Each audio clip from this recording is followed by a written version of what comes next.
علی رسولہ الکریم اما بعد فاعوذ باللہ من الشیطان الرجیم بسم اللہ الرحمن الرحیم ولا تقولوا لمن يقتل في سبيل الله اموات بل احیاء ولکن لا تشعرون صدق اللہ العظیم۔ قرآن مجید کی اس آیت کریمہ کے اندر اللہ رب العالمین کا ارشاد پاک ہے ولا تقولوا، اور نہ کہو لمن يقتل في سبيل اللہ، ان لوگوں کو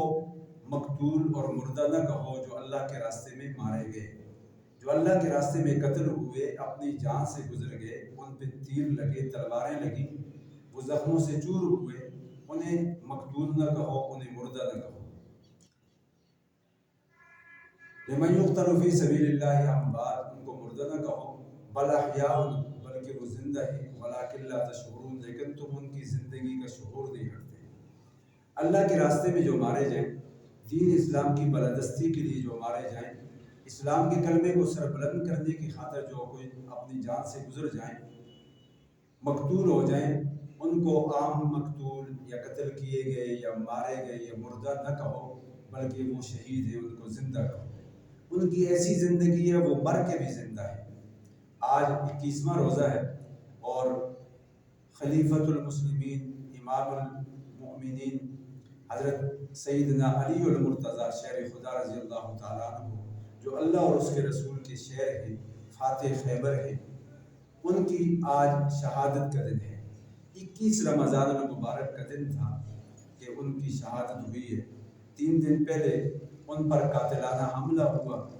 خارجیوں کو عبرتناک شکست ہوئی، اور انہوں نے آپس میں طے کیا کہ جو بڑے بڑے صحابہ کرام ہیں ان کو قتل کیا جائے۔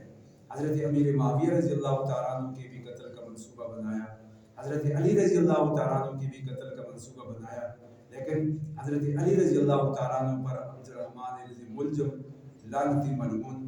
حملہ آور ہونے میں کامیاب ہو گیا، اور حضرت علی رضی اللہ تعالیٰ عنہ نماز کی حالت میں تھے، صحابہ کرام نے اس کو گرفتار کیا، وہ صفوں کو توڑ کے نکل نہ سکا، پہلے تو چھپ کے بیٹھا تھا، حملہ کر دیا لیکن بھاگ نہ سکا واپس۔ حضرت علی رضی اللہ تعالیٰ عنہ نے اپنی جگہ ایک صحابی کو آگے کیا، انہوں نے نماز پڑھائی، نماز پڑھ لینے کے بعد ایک کمبل ڈال کر کے اس کو پکڑا ہوا تھا۔ حضرت علی نے حضرت حسن رضی اللہ تعالیٰ عنہ سے فرمایا کہ یہ تیرے باپ کا قاتل ہے، اس سے حال احوال معلوم کرنا، اور اگر یہ واقعی اس سازش میں، جرم میں حصے دار ہے، جو اس نے کیا ہے، یہ غلطی پہ پایا جائے تو اس کو میرے پیچھے واپس بھیج دینا، اور اگر ایسی بات نہیں ہے، تم اگر معاف کرنا چاہو تو تم ولی ہو، تم وارث ہو، تم اپنے باپ کا قتل معاف بھی کر سکتے ہو۔ اتنے بڑے صحابی اور رسول اللہ صلی اللہ علیہ وسلم کے داماد، آپ صلی اللہ علیہ وسلم کے چچا زاد بھائی، جنتی جوانوں کے جو سردار حضرت حسن اور حسین ہیں، ان کے والد گرامی، اور وہ یہ کہتے ہیں،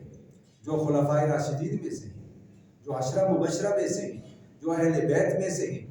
کہتے ہیں کہ بیٹا معاف کر دو تو تمہاری مرضی، اگر تم بدلہ لینا چاہو تو اس کو میرے پیچھے بھیج دینا، یعنی اس کو قتل کر دینا میرے بدلے میں۔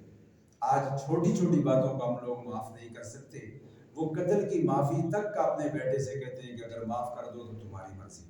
حضرت علی رضی اللہ تعالیٰ عنہ فرماتے ہیں، چونکہ رمضان کا مہینہ ہے، وہ فرماتے ہیں کہ مجھے 3 چیزیں بڑی پسند ہیں۔ آپ صلی اللہ علیہ وسلم کی ایک محفل مجلس قائم ہوئی جس میں حضرات صحابہ کرام تشریف فرما تھے، جس میں آپ صلی اللہ علیہ وسلم نے اپنی پسند کی 3 باتیں ارشاد فرمائی کہ مجھے یہ 3 چیزیں پسند ہیں۔ حضرت ابوبکر صدیق نے بھی اپنی 3 چیزیں بتائیں، حضرت عمر رضی اللہ تعالیٰ عنہ نے بھی اپنی 3 چیزیں بتائیں، حضرت عثمان غنی رضی اللہ تعالیٰ عنہ نے بھی بتائیں۔ مضمون طویل ہو جائے گا، میں نے صرف اور صرف حضرت علی شیر خدا کی 3 باتیں گننی ہیں۔ فرمایا کہ مجھے بھی 3 چیزیں پسند ہیں۔ فرمایا گیا الضرب بالسیف والصوم للسیف، اور پھر اس کے بعد فرمانے لگے، فرمایا کہ مجھے شدید گرمی کا روزہ رکھنا مجھے پسند ہے، اور پھر فرمانے لگے کہ میرا دسترخوان ہو اور غریب غربا فقیر لوگ اس پر ایمان والے لوگ بیٹھے ہوں اور کھانا کھا رہے ہوں، دسترخوان علی کا ہو اور کھانے والے مجمع کثیر ہو، اور دسترخوان سجانا اور لوگوں کو بھوکوں کو کھانا کھلانا یہ مجھے پسند ہے۔ ایک بات یہ فرمائی، دوسری فرمانے لگے کہ مجھے شدید گرمی میں روزہ رکھنا بھی پسند ہے، گرمی کا موسم ہو، چلچلاتی دھوپ ہو، تپش ہو، گرمی ہو، اور جان لبوں پہ آ رہی ہو، اس اس شدید گرمی میں مجھے روزہ رکھنا بھی پسند ہے۔ تیسری بات وہ فرمانے لگے کہ راہ خدا میں شمشیر اٹھانا، خنجر اٹھانا، تیر برسانا اور دشمن پر حملہ آور ہونا، مجھے اللہ کے راستے میں تلوار چلانا بھی پسند ہے۔ راہ خدا کی بات کی ہے۔ آج لوگ آپس میں لڑ پڑتے ہیں، پڑوسیوں سے، رشتہ داروں سے، محلے داروں سے، یہ نہیں، دشمن کی بات کی جو رب اور رسول کا دشمن ہے، جو دین کا دشمن ہے، اس کا کہتے ہیں کہ اس دشمن پر تلوار چلانا مجھے پسند ہے۔ اور پھر عام عوام کی بات کرتے ہیں، یہ نہیں کہ اپنے ماں باپ کی بات ہے، رشتہ داروں کی بات ہے، کوئی بھی ہو، کہتے ہیں کہ علی کا دسترخوان ہو اور کھانے والے لوگ آئیں اور اس پہ کھائیں، یہ مجھے پسند ہے۔ اور پھر اس کے بعد ایک تیسری چیز یہ بھی فرماتے ہیں کہ مجھے بھوکوں کو کھانا کھلانا، گرمی میں روزہ رکھنا اور دشمنوں کی صفیں الٹ دینا، تلوار چلانا، یہ مجھے پسند ہے۔ حضرت علی رضی اللہ تعالیٰ عنہ خلفائے راشدین میں سے 21 رمضان المبارک ان کی شہادت کا دن ہے۔ حضرات خلفائے ثلاثہ کے دور میں، حضرت ابوبکر و عمر عثمان کے دور میں جتنے بھی فتوحات ہوئی ہیں، ان فتوحات میں بنیادی کردار حضرت علی کا ہے۔ غزوہ بدر سے لے کر کے حضرت علی رضی اللہ تعالیٰ عنہ کی شہادت تک ان کا حصہ ہے۔ ان کو شامل کیے بغیر یہ فتوحات ممکن نہیں ہو سکتی۔ ان کی تدبیر تھی، ان کا علم تھا، ان کا اخلاص اور للہیت تھی، اور ان کی بہادری کے عظیم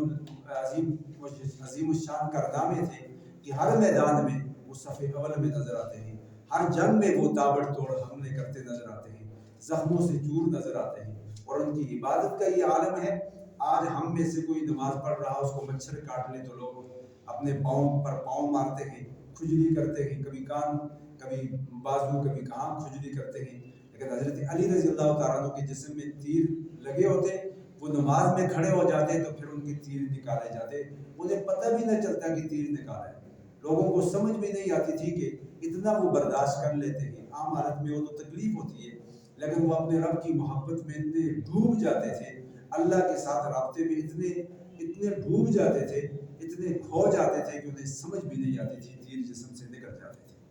حضرت علی رضی اللہ تعالیٰ عنہ راتوں کو قیام کرنے والے، دن کو روزہ رکھنے والے تھے، اور آپ صلی اللہ علیہ وسلم کے داماد تھے۔ خاتون جنت حضرت سیدہ فاطمہ الزہرا رضی اللہ تعالیٰ عنہ کے شوہر نامدار تھے، اور بچوں میں سب سے پہلے ایمان قبول کرنے والے تھے۔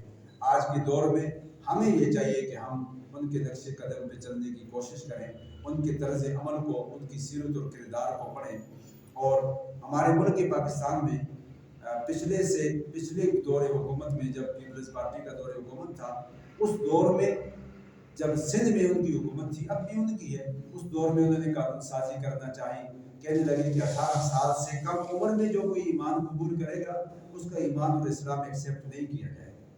وہ لوگ کہنے لگے جن کا نام علی ہے، قائم علی شاہ اور مراد علی شاہ اور آصف علی زرداری، علی نام ہے ان کا، اور کہتے ہیں کہ 18 سال سے کم عمر اسلام ایکسیپٹ نہیں ہوگا، قبول نہیں ہوگا۔ جس علی کے نام پہ تم نے نام رکھا، جس علی کا ہم سب نام لیتے ہیں، اس علی نے تو 10 سال یا 8 سال کی عمر میں اسلام قبول کیا، تو لہٰذا یا علی کا نام نہ رکھو، اگر نام علی والا ہے تو کام بھی علی والا ہے۔ ویسے ہی نام رکھ دینے سے کام نہیں بنتا، نام کا شخصیت پہ اثر ہوتا ہے۔ ان کے کردار کو پڑھو، ان کی سیرت کو پڑھو، ان کے تذکرے کو پڑھو، اور ان کی طرح اپنے آپ کو بنانے کی کوشش کرو، اپنے آپ کو ان کی سیرت پہ ڈھالنے کی کوشش کرو، ان کے طرز عمل کو اختیار کرو۔ اللہ تعالیٰ ہم سب کو سمجھنے عمل کرنے کی توفیق عطا فرمائے۔